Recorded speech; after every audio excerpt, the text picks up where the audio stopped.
Hi brothers, ಏನು ಹೇಳ್ತಾ ಇದೆ ಮುಲ್ಬಾಗಲ್ದು ಪಬ್ಲಿಕ್. ನಾನು ಇಲ್ಲಿ ಬಂದಿದ್ದೀನಿ. ನಗರಸಭಾ ಮುಲ್ಬಾಗಿಲು, ನಮ್ಮ ನಗರದ ಸ್ವಚ್ಛತೆ ನಮ್ಮ ಜವಾಬ್ದಾರಿ.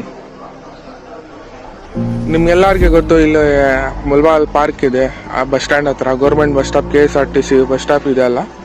ಸಾರಿ ಬ್ರದರ್ಸ್, ನನಗೆ ಗೊತ್ತಿರಲಿಲ್ಲ ಇದು ಫ್ರಂಟ್ ಸೈಡ್ ಇಲ್ಲಿದೆ ಅಂತ. ಇದು ನೋಡಿ, ನೆಹರು ಮಕ್ಕಳ ಉದ್ಯಾನವನ, ಇದು ಪಾರ್ಕ್ ಹೆಸರು. ಇದು ನಗರಸಭಾ ಮುಲ್ಬಾಗಿಲು. ಬನ್ನಿ ನಾವು ಒಳಗಡೆ ಹೋಗ್ಬಿಟ್ಟು ನೋಡೋಣ ಏನೇನಿದೆ ಏನೇನಿಲ್ಲ. ನೋಡಿ, ಫ್ರಂಟ್ ನಲ್ಲಿ ಏನೋ ಹೆಸರು ಹಾಕಿದ್ದಾರೆ, ಅದೆಲ್ಲ ಓದಕ್ಕೆ ಟೈಮ್ ಇಲ್ಲ ನನಗೆ. ಯಾರು ಮಾಡಿರೋದು ಇದು ಗೊತ್ತಿಲ್ಲ. ಹೇಳ್ಬೇಕಂದ್ರೆ ಚೆನ್ನಾಗಿ ಡೆವಲಪ್ ಮಾಡಿದ್ದಾರೆ. ಯಾರಮ್ಮ ಮುಲ್ಬಾಗಲ್ನಲ್ಲಿ ಈ ತರ ಪಾರ್ಕ್ ಇದೆ ಅಂದ್ರೆ ನನಗೆ ತುಂಬಾ ಹೇಳ್ಬೇಕಂದ್ರೆ